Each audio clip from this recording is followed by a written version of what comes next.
This is the Hype Beast, Hunter Holcraft, and you're listening to the Hypest Podcast and all of the internet, the Sit Down Marks Podcast. Hey, yo, if I can be serious for a minute. Oh, yeah! Acknowledge me.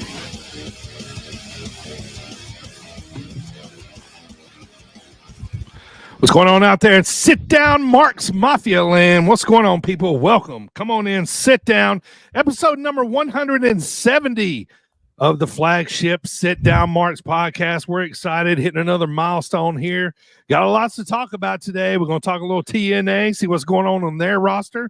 We're going to talk some WWE TV moves. AEW Forbidden Door just happened yesterday, so lots to talk about. Thanks for tuning in. Want to appreciate everybody watching us on Facebook and YouTube and everybody listening on all those podcast platforms out there. Who's with me today? You know who's with me. The OG crew, Primo and Dylan. What's going on, boys? How we doing? What is going on? Episode 170. We're back again for another main episode of the Sit Down Marks podcast, talking TNA today, and that is not Tess and Albert, everybody. We're going to talk TNA wrestling. Dylan, how's life, brother? What's up, boys? We're vibing and thriving. I was I've hoping been you thinking. were. I was hoping you I've, were. I've been thinking. Always Okay. vibing and thriving. But what is art? Like, are we art? Like, is art even art? Art the clown. Just some things to think about. I'm fired up, boys. We got wrestling to talk about. I think Forbidden Door might still be going on. I'm not positive, but I think it's very I think the safe main to say. event's still going on. But yeah, we're good. We're good. It's Ohio State week. We're good. Yeah, I think Interesting. I think that the fans are just now getting out of the O2 Arena from the weekend. Funny, they were over there, and WWE's over there running the show, today too. What a Ironic coincidence. how those things happen. Yeah. So ironic. Yeah, ironic, man. But thanks everybody for tuning in, man. We had a good weekend. Ready to talk a little wrestling with you guys. So, Primo, if you're ready, man, it's hot start time. 5 topics in the world of pro wrestling. Let's get it. Topic number 1, man. I don't know if you guys have seen this, but there's a Raven documentary coming out. It's called Nevermore. It's just now being previewed. I think they said it was according to the graphic here, it was previewed in coming up in Chicago this weekend. How interested are you guys to watch a Raven documentary? Start with you, Dylan. I'm fired up. Raven's had a heck of a career, all the different places he's been. You forget he was in WWF as, a commentator, manager back in like the early 90s. And then, of course, the ECW and WCW and TNA. Like, he's been everywhere. And I feel like I don't know as much about him as I should. And just with all the different highs and lows that he's had throughout his life and career, I'm pretty fired up. Yeah, I agree. Actually, I'm a big fan of documentaries in general. Wrestling documentaries are even a +1 for me, and especially one that I have never, because I've seen so many Stone Cold, so many everybody else, documentaries. I have never seen a Raven documentary, so I'm pretty interested. Yeah, and I always like when a new one comes out, man. It's like, all right, something else new to watch because we've seen them all on Netflix or or DVD or dug up, somewhere on the internet. These documentaries that have come out, some of them very low quality, low ball, but this one I think is going to be pretty legit. And they're doing some advertising. It took a while to put together, so yeah, I'll be excited too to see how this goes. That dude's seen a lot in wrestling. Yeah, Oh yeah, and so. Yeah, but I'm excited to check this one out too. Topic number 2, Primo. Let's start with you on this one, man. So WWE PLEs are leaving Peacock for ESPN. How do you feel about that? Are you going with them to ESPN? Well, I mean, what's your thoughts? I don't know what that means for me as a subscriber. Like, I already have like Hulu, Disney, ESPN trio of whatever that's called already. And then I already had Peacock, and I have every other streaming service known to man. But I don't know. Do I have to pay extra on top of the ESPN Plus I already have? Like, I'm confused. Or is it already part of my current package? Right. I think, so just so like I texted you guys this the other day. So I turned on my Roku a couple days ago. ESPN app had an update on it. When it got updated and came back up, it said ESPN Unlimited was formatted a little differently. I did not see any wrestling on there yet, but I did see it in the sports section though. Okay, like all right. It's if you go like in the settings of your ESPN app or whatever, sure. And you can pick your favorite teams. Yeah, like NFL, MLB, WWE's at the bottom now. Sure. So, right. Additionally, I'd like to say that if they take the whole library off Peacock and they're only on Peacock for Saturday night's main event, that's not enough reason for me to stay on Peacock. Agreed.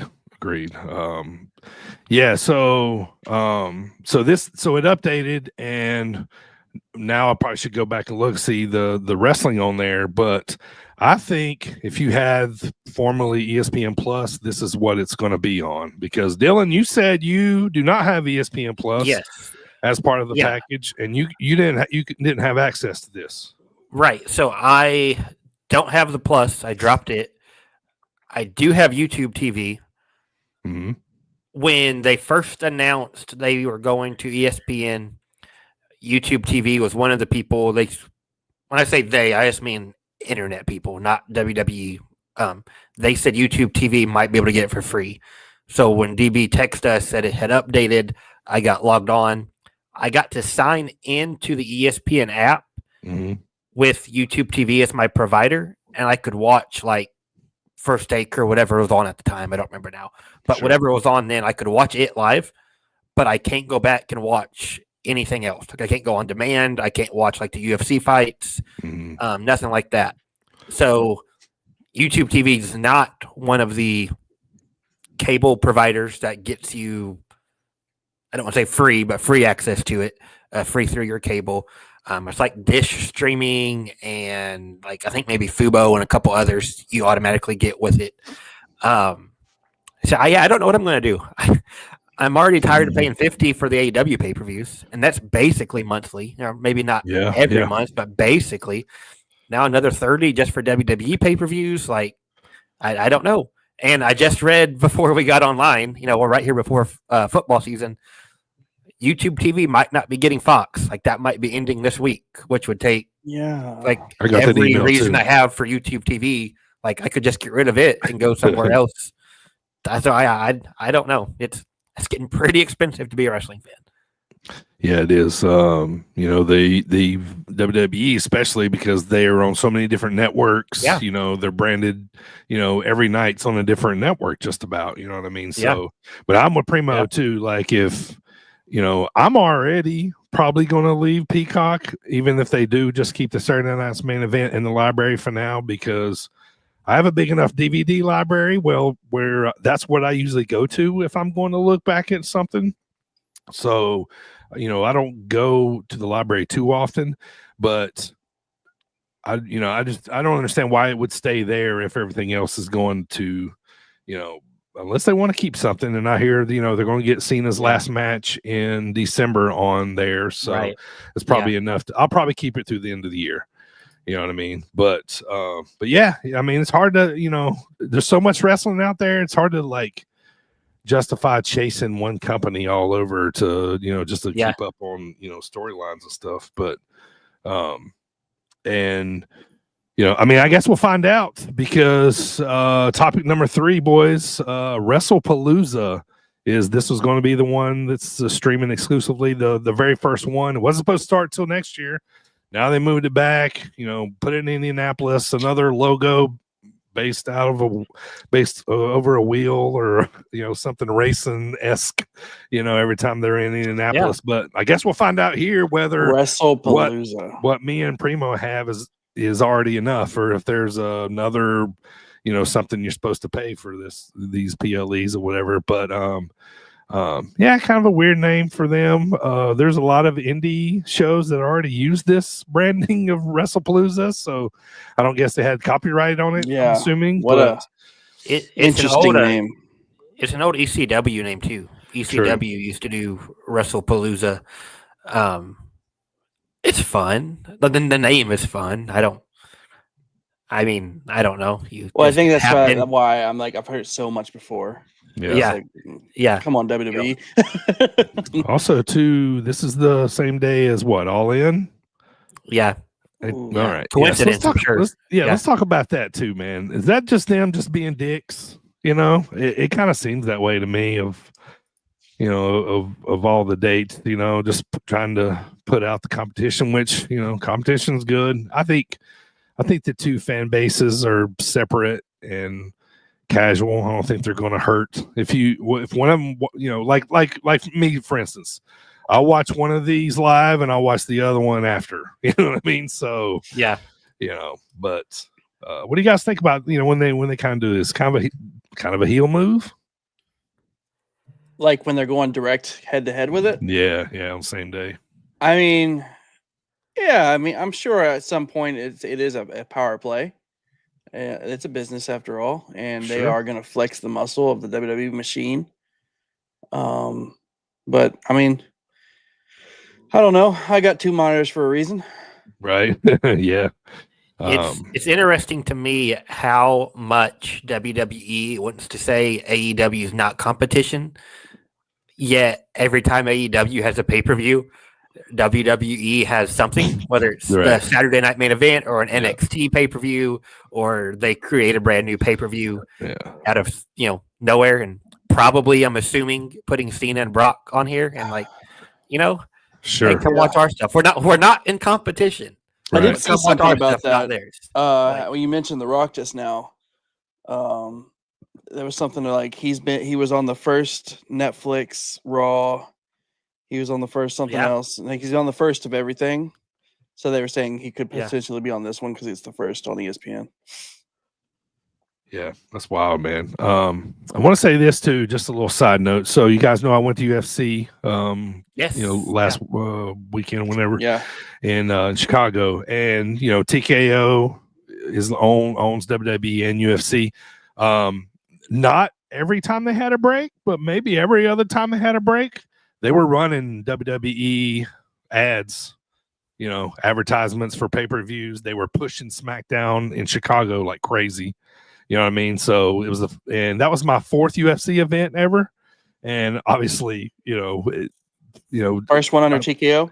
Yeah, definitely first one under TKO. And in between fights, I'm watching Cody Rhodes talk about Wheatley vodka, or whatever it is. He's like in between, like it's wild, man. I'm like, it's everywhere. But in another sense too, like I thought it was pretty cool, So they plugged SmackDown in Chicago a lot. They plugged Cena's last run tour, not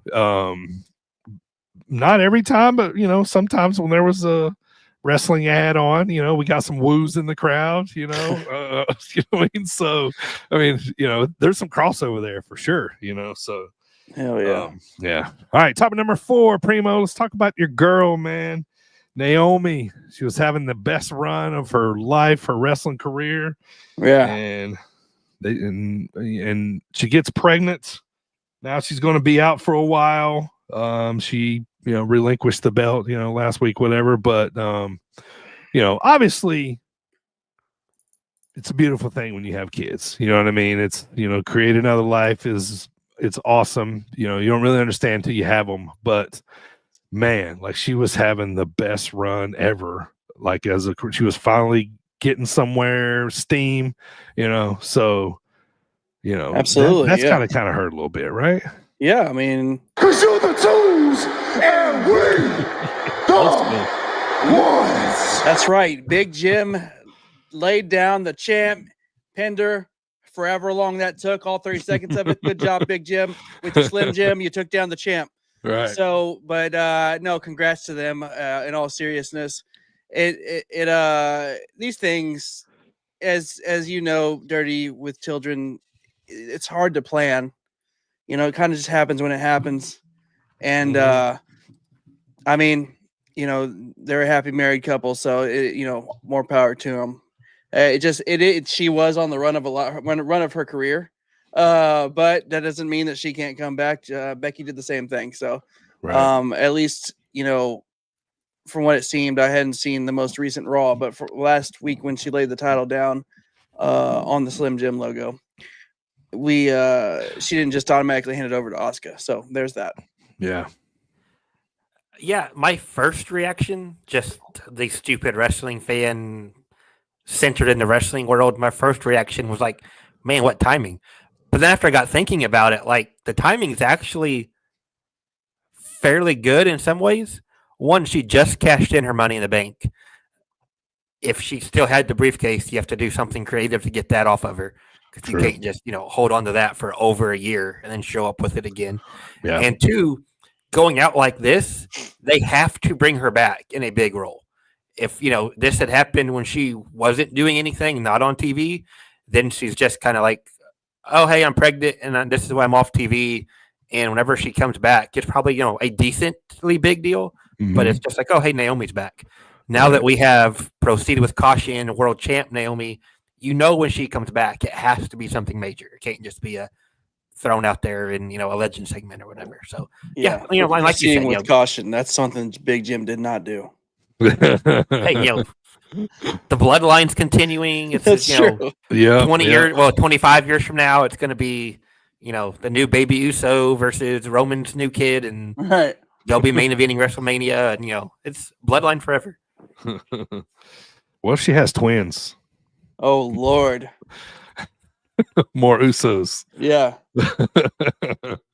Yeah, that's cool though. But yeah, just just kind of thought like it's got to be a little bittersweet because she was having such a good run. But all right, topic number 5, boys. Before we get out of here on the hot start, yesterday was, as we record this, AEW Forbidden Door in London. I'm all about some daytime wrestling, so I love this coming on at noon. I do not, however, like it going off at like, I don't know, 6 o'clock is what it felt like. These things, like I end up loving the cards, man. But God, man, there's too long. They need to like start putting some more stuff on 0 hour. We're already watching anyway. You know what I mean? So just like, just put it on there for whatever. But a couple things here before we talk about what we liked and didn't like about it. Forbidden Door, Tony Schiavone said 18,992 was the attendance there, saying it was the most attended wrestling event at O2, obviously trumping WWE at one point.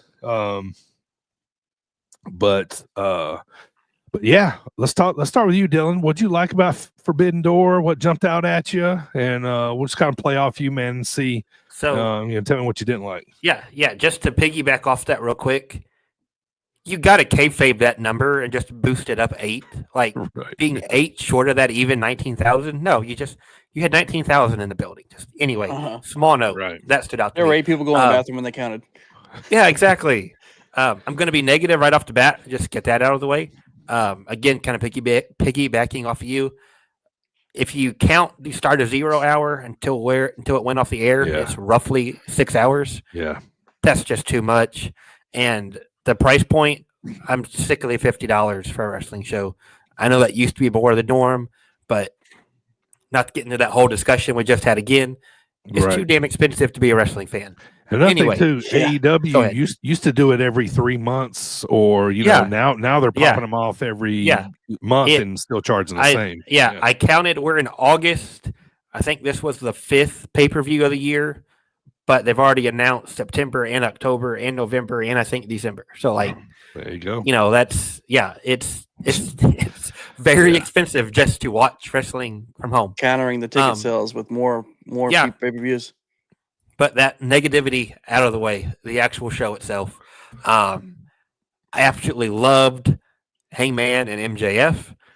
It may have been, a little overbooked at the end, but we can look past to that. It was, I loved it. Cope and Christian being on the same team. Cool seeing them together. Fun. Again, huh? That's fun.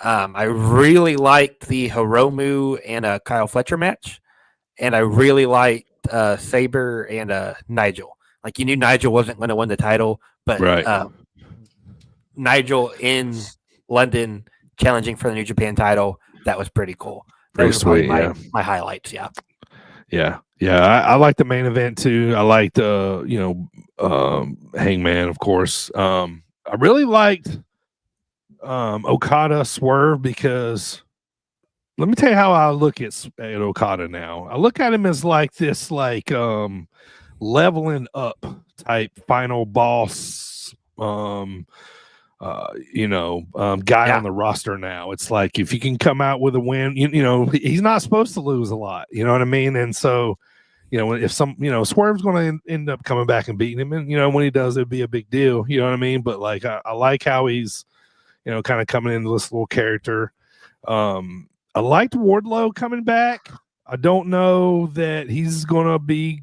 I don't know if I'm gonna like him in this cool henchman role again. We'll see what happens. But I like, at least he's back on TV. Kyle Fletcher's really starting to wear on me. Like man, he's good. I just feel like he might need to find like a different gimmick or something. But last I was a little shocked Brodito won the belts there.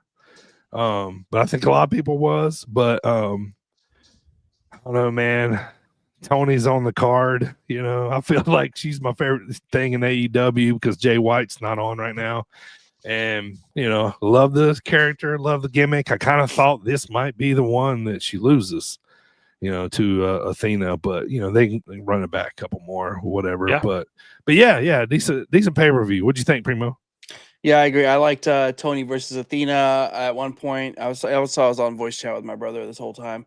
I told him, I was like, hey, yeah, Billy Stark, she was on our podcast one time. Made sure to put that in there. Yeah. MJF, Adam Page, really enjoyed that one. Adam Page, he plays this. He tells the story real good of the comeback. Being worn down hero. Sure. And then I agree with Okada, Swerve, Nigel, and Zack Sabre Jr. These were all good. Kyle Fletcher was good. I loved ENC back together. Now, right. Yeah. I wanted to put a note on that. I did notice that Justin Roberts, the Dapper Yapper, he said Adam Copeland. Yeah. So does he always announce him as that, even though he's known as Cope? But I don't know.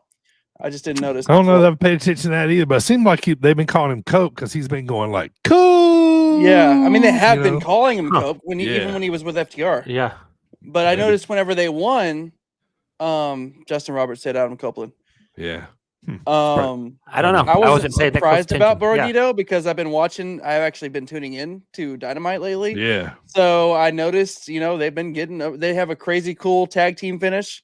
Mhm. It's a monkey flip into a front flip. Yeah. It's fun to watch. The lights out match, lots of holy shit moments. Yeah, boy, they beat the shit out of Osprey at the end, man. The funny part when Tanahashi was getting on the ladder and they're like, no. Yeah. Yeah.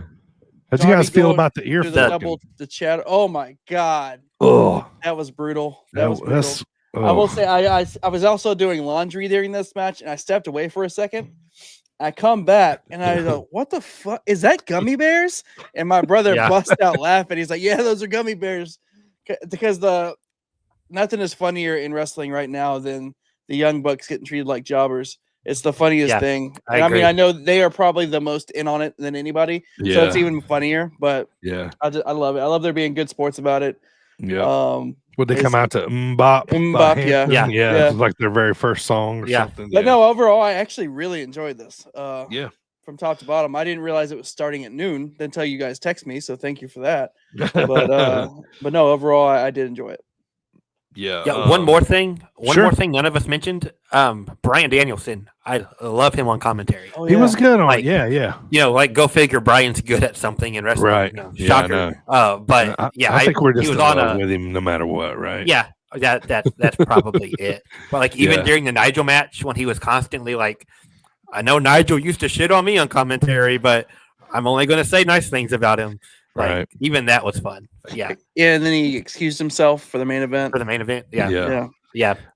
One last thing here before we go home on this. Probably the least of New Japan integration Forbidden Door pay-per-view that we've had. Not a whole lot from that end. I mean, we had the champ, of course, Zach here, and a few other guys, but it's usually a little more AEW versus New Japan, but this one was a little more, mashed up. I didn't hate it, but it's Forbidden Door. I don't know that it fit. You know what I mean? Like, and they, to get nerdy here on a wrestling podcast, they normally do Forbidden Door in like June or July.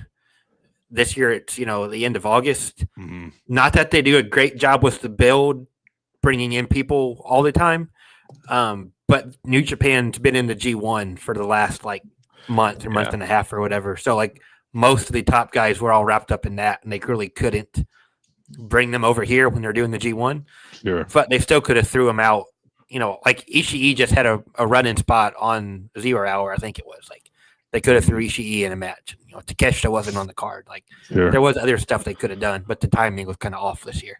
Yeah. The last thing I want to say about this is, so I was watching this, like I said, with my brother, and he doesn't watch AEW, and but he is a wrestling fan.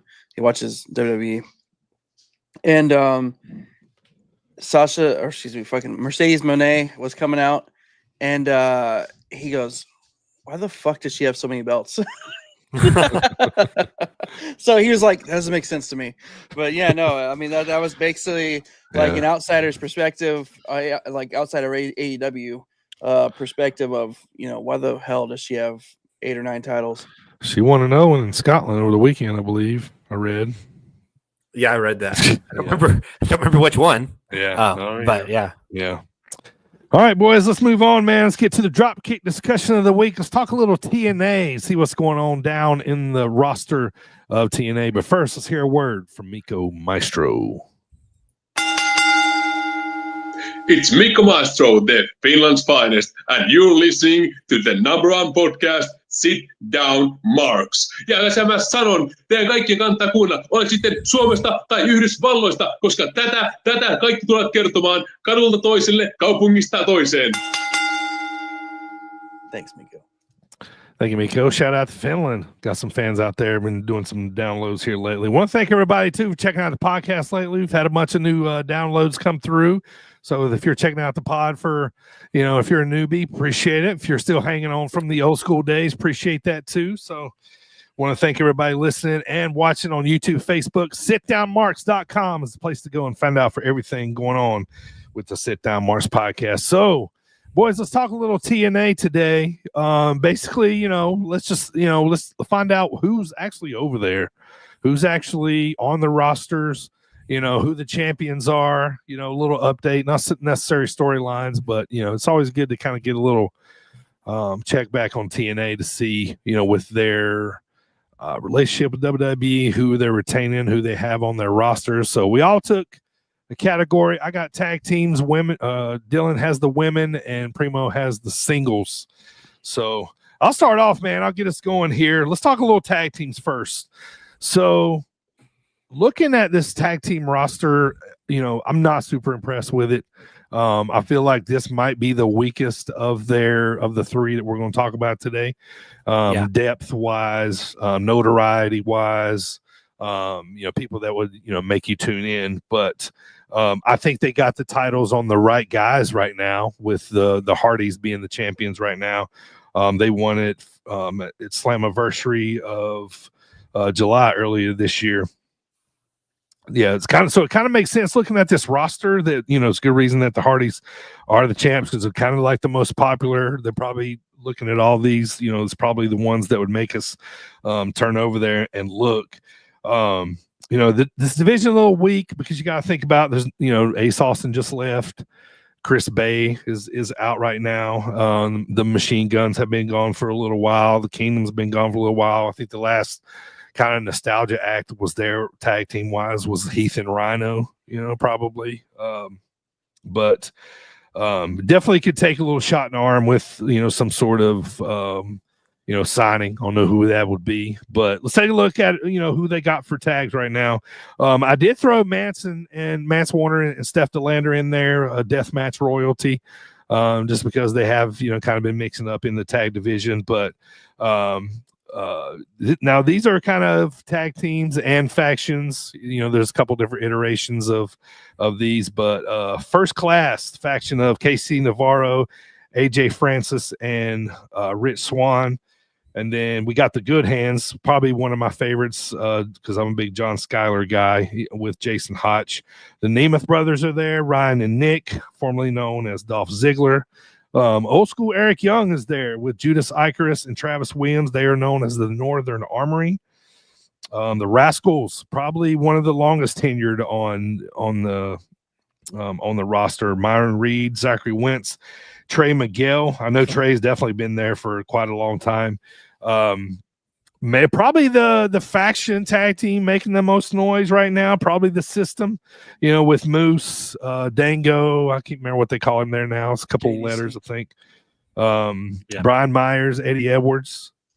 And then kind of rounding out this tag team division, let me know if I'm missing anybody. The Aztec Warriors, which we know as the Laredo Kid and Octagon Jr. But, none of these teams are super, maybe an exception of the Rascals, but and maybe the Good Hands, but none of these are super tag teams by any means. You know what I mean? And so I feel like maybe a signing, something like that. I mean, the Hardys, I'm not saying they couldn't have good matches with these guys, but when if you're trying to get eyeballs on a product, if you're a tag team guy, like, we would know these guys, but like a casual probably wouldn't know probably 80% of these people. You know what I mean? So I'm thinking maybe the tag might be the weakest link here as far as the three that we're talking about today, but which is kind of wild because, at one point we watched TNA. It was kind of like what they hung their hat on for a little while, they just with the X Division tag team titles, but you never know who come around. So looking at this roster, it makes sense why they got the Hardys, and it makes sense why they got the titles. So you guys got any thoughts on the tag team division? Yeah, like right now, it is like the Hardys and their opponent. Like if you're tuning in to watch the Hardys, you don't care who they're wrestling. So as long as you have the Hardys, and the Hardys are still getting a great pop no matter where they go, you're going to have that match. I do like the Nemeth brothers way more than I should. Do you think taking like Nick and putting him in a tag team, you think that'd be like minimalizing like his potential? But I wasn't a big fan of Ryan in AEW, but I love him in TNA. He's really leaned into like, I'm Nick's brother. He's all the time being like my big brother in this really like just a heel, you hate him type of way. I think it's really good. You mentioned Eric Young with Travis and Judas. They haven't done a whole lot with them on TV, but I've seen Judas and Travis, their tag team on the Indies out on the West Coast. I've seen them do some great stuff on the Indies. So if they can find a way to translate that on TV, that would be a good young team to kind of give them a shot in the arm. But yeah, I agree with you. They are doing Hardys and Dudleys at Bound for Glory coming up. Yes, yep. But I don't care. Yeah, like, and they're advertising it as a one-off, which that means it's probably not going to be. Yeah, we just talked about how cool it was to see Edge and Christian back, and how TNA's doing the Hardys versus the Dudleys. But I'm like, I don't really. It doesn't really move me. I don't know. Yeah, but yeah. All right, Dylan, let's stick with you, man. Let's stick with you. Talk to us. Who's on the women's roster? Yeah, so I did kind of break it down a little more rivalry-wise, just because it helped me make the list. And one of the things TNA has done for quite a while now is they use, if not all, pretty much all of the women like in storylines at the same time. It's not just like the title feud and then everybody else in the background. Like they give stories to like all of them. So brand new champion as of last night, Ash by Elegance is the new Knockouts champion. Took the title off of JC, brought it back home to TNA. Congrats. Excuse me. The Elegance brand, they have all the titles right now. A couple people we know real well here in the Midwest. It's technically M by Elegance and Heather by Elegance, but Maggie Lee and Heather Reckless have the tag gold. They're doing like a Freebird roll type thing, so any of the three can defend the tag belt. But now that Ash has the main belt, it'll be interesting to see if they carry that or if it's just, she's the world champ and Maggie and Heather are the tag champs. They have the Inspiration over there now. We knew them as the Iconics in WWE. Iconics. They changed the name, but it's still the same act pretty much. Right. They're great. Yeah, they're awesome. Iconics. I think they're going to go Inspiration against Heather and Ash at Bound for Glory. That's not official yet by any means, but that's what it's looking like. Of course, Masha's still over there. Masha's been one of their big players for quite a while. Yep. It'll be interesting to see what she does now that she doesn't have the title, if they have anything for her there. They have got a bunch of new signings like within the last year. Like we talked about the tag division needing a shot in the arm. I think this was kind of their way of giving the Knockouts division a shot in the arm. Just mentioned Maggie, but you also have Harley Hudson, Mila Grace, Mara Sade. I don't know if I'm pronouncing that right. She was fresh off NXT. Now I'm forgetting her name, but she was Lash Legend's partner on NXT, Jakara Jackson. Jada Stone, we just saw at Dreamwave a couple weeks ago. She signed to the promotion. They signed Indy Hartwell within the last year. Looks like Indy and Rosemary is going to be feuding. Dope. Rosemary's been there God. forever, like, quite a while. What was the enjoyed faction seeing she her. was in with Abyss? Abyss and Decay? Crazy Steve. Decay. There Yeah, you go. I think it was Decay. Decay, yeah. That was classic. Yeah. Remember Crazy Steve was in that? It was like a circus carnival one. Oh yeah, with like Mike Knox and Yes. The Menagerie. Yeah, The yeah, Menagerie, yeah. yeah. Man, TNA's had some wild stuff. I know, man. That was interesting too. They have Tessa Blanchard, and we used to know her as Alicia Fox. Now she's Victoria Crawford. They have them signed. I haven't seen them on TV in a little while. I think it was Famiversary. I could be wrong. Yeah, Tessa took out Gia Miller, who does like their interviews. So I don't know if I know Gia has done some wrestling. I don't know if they're trying to make that an angle or what's going on with that. And then they do have the Knockouts tag division. We've seen Zaya Brookside and Li Ying Lee, I think is how you pronounce it. She used to be in NXT. Yeah, they're a team. The team of Spitfire, it's Danny Luna and Jody Threat. They're doing something fun with them. So they broke them up as a team. They had if they don't win the tag belts, they have to split up type thing. Yep. And in wrestling, we see that from time to time. And when they lose, they break up. One of them turns heel, just like that. It's like after the match, one of them turns heel. How could you lose the match? We were a team. How could you do this to me? Yada, yada, Your yada. fault. Your fault. Yeah. Yeah, exactly. So they lost the match, but they didn't turn right away. This has been several months ago. They kind of just coexisted. Both of them as baby faces. You'd see them bump into each other in battle royals or backstages from time to time. It looks like Danny Luna's about to turn heel. Jody Threat just became number one contender, and now they're kind of feuding with each other. So it's like a nice, slow build instead of just how could you lose? How could you do this to me? Now I hate you all of a sudden. Now they have a little bit more behind it. I think that's most of them. Killer Kelly just came back not too long ago after having a baby. She's getting back in the mix. You mentioned Steph DeLander with Mance. She's been out with an injury, but she'll be back in there at some point. You got Alicia Edwards with the system. Tasha Steeles with Ali and his group. So they have a pretty stacked roster. And like I said, they do a good job of keeping them all involved, where it's not just here's one storyline and the rest are background characters. But they do a lot of good stuff over there. All right, Primo, you're up, man. Let's look at the singles. Who's on the roster for all the singles? Ready and go.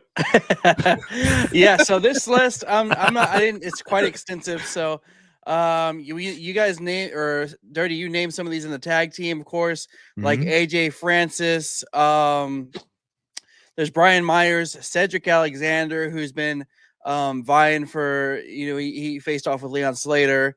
For who is the X Division champion. You got Eddie Edwards in the system. You got Elijah. You got EY, of course. Frankie Kazarian. Jake something. There you go. Thank you. Y'all said Jason Hotch already. JDC is the initials you were looking for earlier, Dirty. Joe Hendry, of course, we believe. We do. Judas, Leon Slayer, like I said, he's the X Division champion. Mance Warner, Matt Cardona, Mike Santana, who's in the mix with the current world champ, TNA world champ, who is not on the roster, Trick Willie. Right. But yeah, so Trick Williams defeated Moose, and then at what was that called? Emergence. And then Santana is now vying for that title in his own right. But Trick Williams is trying to do the he doesn't have to defend for 50 days type deal, but we'll see how that goes. You got Mustafa Ali, Myron Reed, Nick. We got both the Nemeth brothers, Rich Swann, Steve Macklin, who's the international champion. Yeah. Tommy Dreamer, Travis Williams, Trey McGill, and Zachary Wentz. Nice. There's a few others. I think Laredo, Octagon.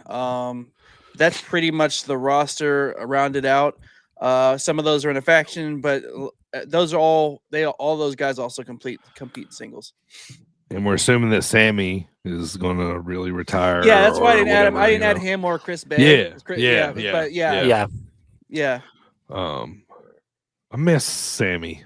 I do. I didn't get upset. I didn't get like sad when I, watch that because I just don't really believe it. If I don't see him wrestle for a couple of years, and then I'll, maybe believe that he's done. But man, like legit roster, lots of work there with. They got a nice upper tier, and then kind of like a nice little mid card. You know what I mean? So.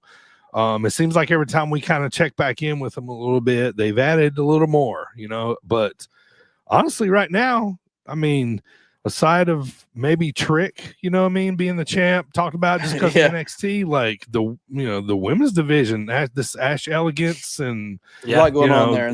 There's a lot going on there. Knockouts division. Yeah, a lot of good stuff right there right now, and that people are paying attention to. So, that Leon Slater, that dude is good.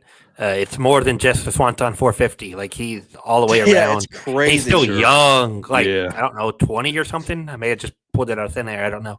But he's young. He's good.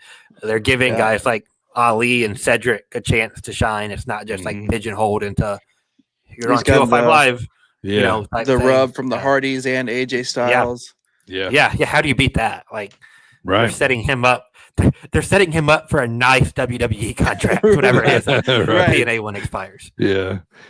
All right, boys. That's going to do it for Dropkick discussion of the week. Next time we'll come back and talk a little TNA again on down in the future. But I'm trying to start paying attention to more to TNA. I'm trying to start, kind of seeing, honestly, like I'm trying to see, like, if I'm having to add any kind of streaming service, that kind of stuff. But at the very least, I'm kind of reading, see what's going on there. I don't watch NXT, so I don't see like how they, integrate back and forth, that much. But it's definitely starting to catch my attention more, and especially if WWE's making me run all over the place to see that, you know what I mean? Then be more on my they have been commingling a lot, even to the point to where, like, like I said, Santana came out on the latest Impact to challenge Trick Williams again. But even so, he also went on NXT and cost Trick Williams #1 contendership for the NXT championship. Oh, okay. Yeah. Nice. All right. And can I be negative for like 5 seconds here? Yeah. TNA, fix your freaking production. Yeah, but I said that like a year ago. Yeah, every live show, I am not kidding. Every single live show, there is either a pre-tape where they start airing it before like it's supposed to start. Like you get them like just kind of chit-chatting, and you hear the okay 3, 2, 1, or there's an audio issue where it just cuts out for a while, or something. Like you got WWE helping you. You've been around, over 20 years at this point. If indies can run good audio on their shows, you can run good audio on your shows. Just get it fixed. I'm tired of it. Anyway, okay, I don't remember when the last time we did good. a deep dive on TNA was, but I definitely said the production last time as well. Yeah. So it's definitely a running theme. Yeah. It's not the whole show, but there's something on every show. Right. All right, boys, that's going to do it, man. It's time to go home. But first, let's hear a word from 12 Gauge.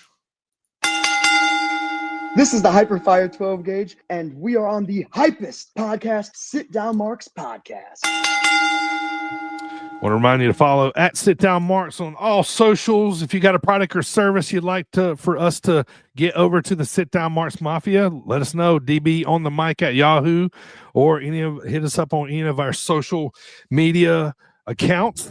I want to take a second and plug like some of our little side projects. We're going to talk about Dreamwave Prelude shortly, but Primo's just dropped the latest cheap pop.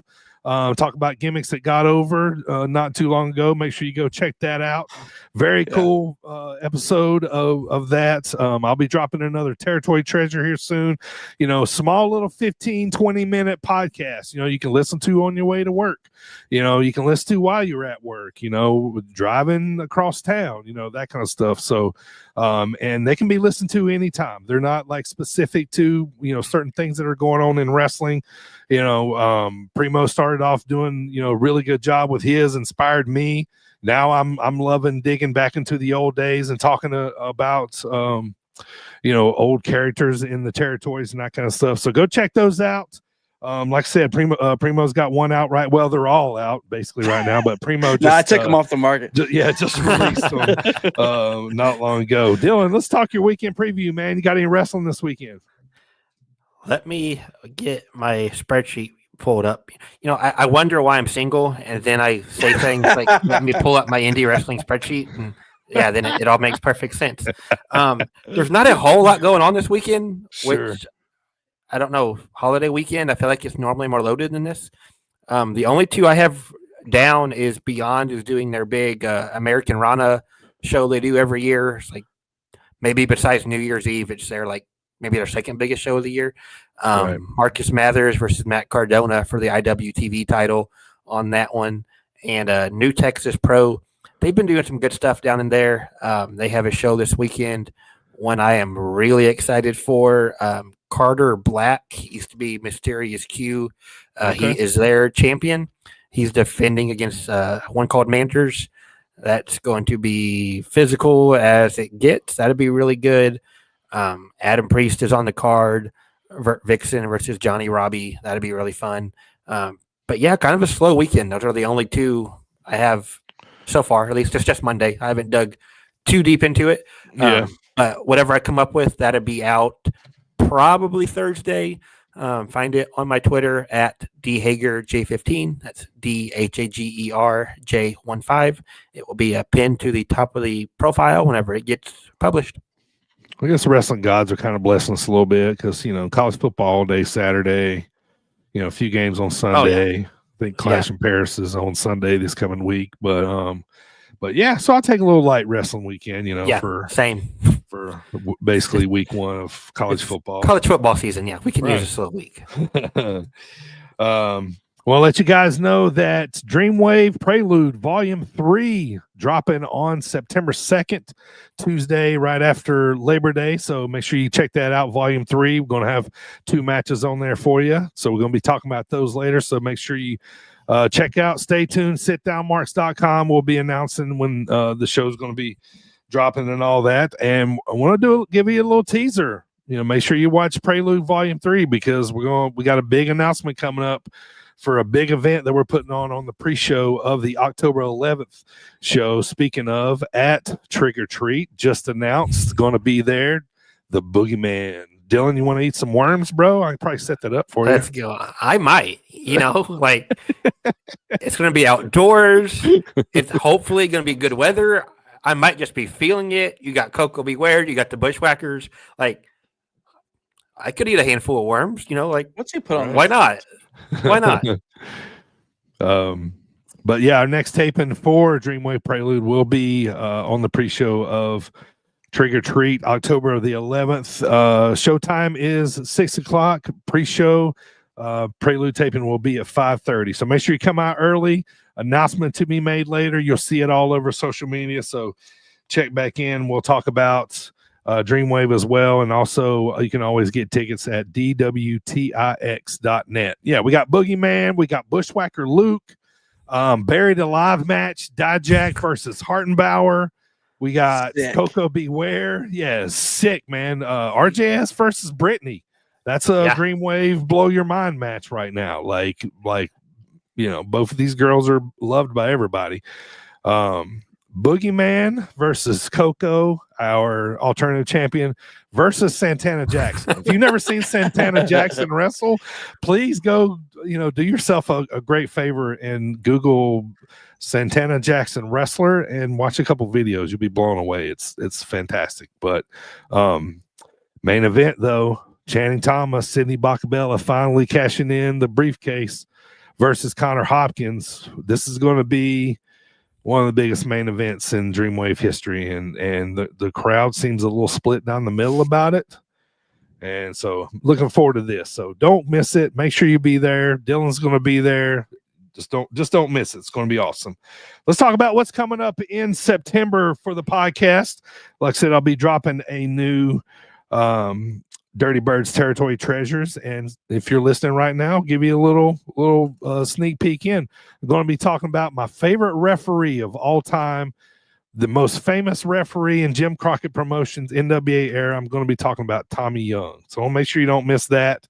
We're going to be talking about everything that you've ever heard, knew about Tommy Young. It's all going to be in this podcast. So we'll be dropping that later. We got 2 pods coming up next month.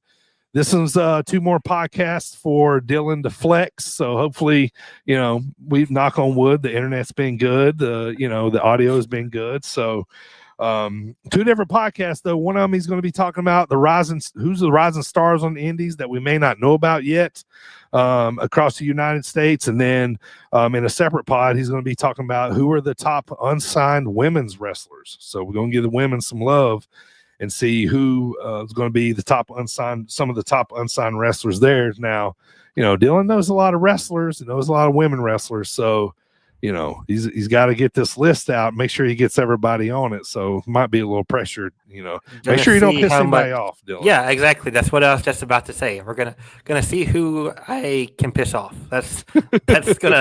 I'm gonna be in trouble come the end of September. Let's put it that way. All right, and obviously more preludes to come on down the road, but let's get you out of here on this, boys. We got a little WWE pay-per-view this weekend on Sunday, Clash in Paris. You guys excited about any of those matches? Primo, you see anything on there that jumps out at you that might be worth tuning in for? Well, let's see. We got about 5 matches announced so far. We have a Roman Reigns versus Bronson Reed. Tribal Thief with the Shula Fala. I just saw him. I saw a clip of him still in the ref's shoes. You have Logan Paul versus John Cena. I'm happy to see John Cena. I'm sure this is gonna be great. Whatever.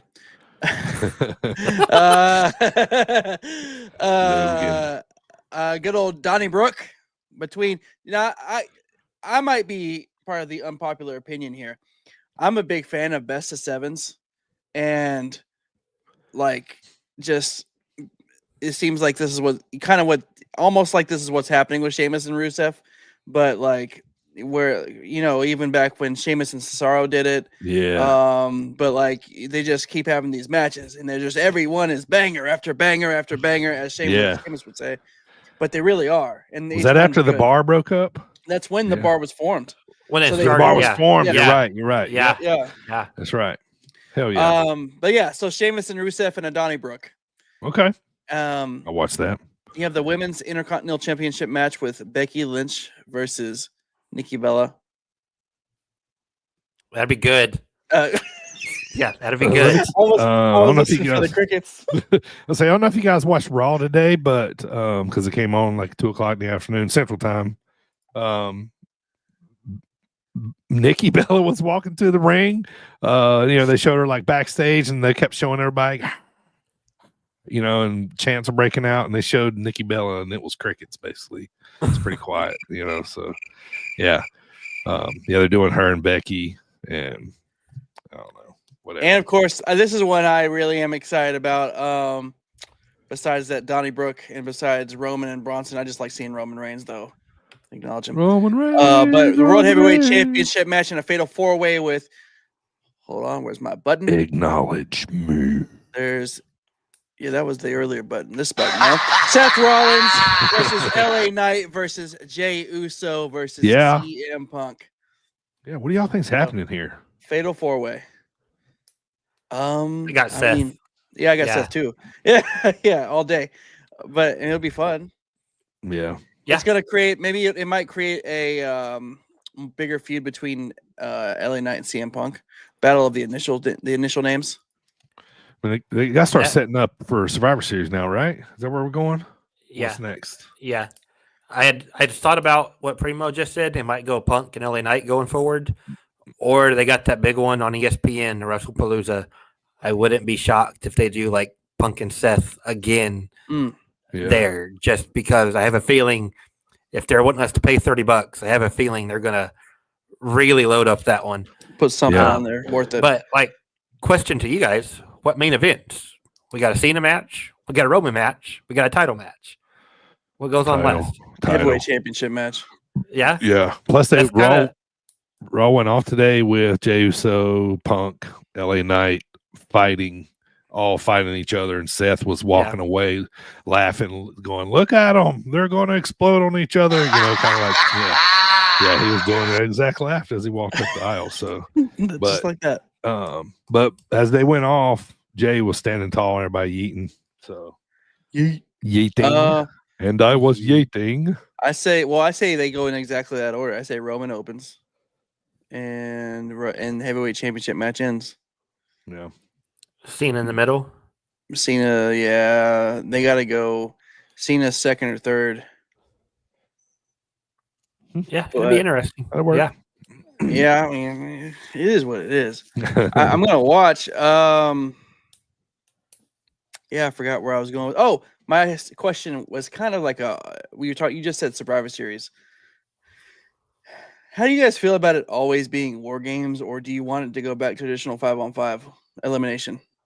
I'd say do War Games every third year or something. Right. And then I still do like the old style Survivor Series 5-on-5 elimination. Elimination, excuse me, not chamber, but elimination 5-on-5 matches. Yeah. Where they have, where you have that guy, for many years, it was freaking Shawn Michaels battling an entire team. Yeah. Or Ziggler or somebody fighting a whole team. So I always like those. And War Games, I think it would be, go ahead. I think it would be cool, and I'm probably in the minority. But if they went back to doing the whole card as either 4-on-4 or 5-on-5, just have all of it be the elimination matches. But you got to get some of those random teams. It can't all be the Bloodline. It's got to be some random mid-carder in there with the main event guy, and it's got to be Tugboat in there with Rick Martel and DX and CM Punk, right, and Virgil. That's what I want. But I don't mind. The problem is if you do the same thing every year, it's coming. You can't just organically build to a War Games match if you know it's coming. It's oh look, this group's forming. Now this group's forming.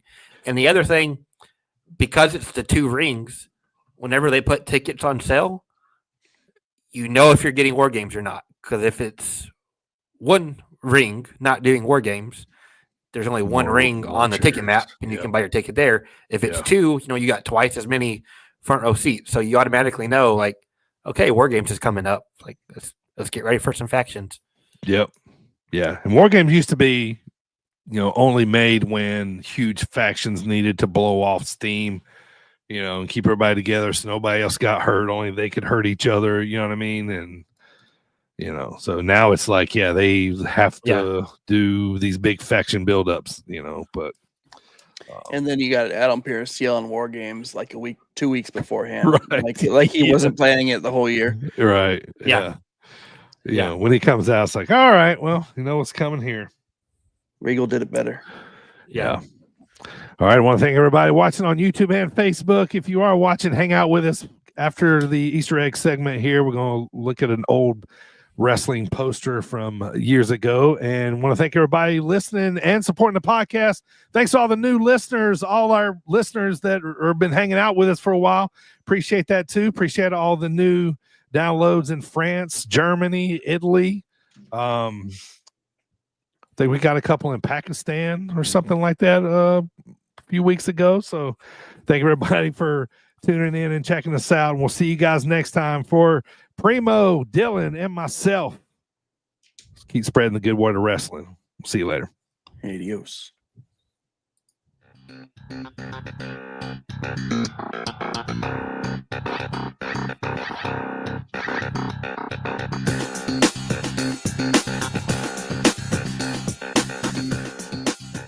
All right, boys. Podcast poster of the week is from 2018. They called it the greatest Royal Rumble ever. This one took place in Jeddah, Saudi Arabia, 2018. Greatest Royal Rumble, 50 participants. You guys remember who won?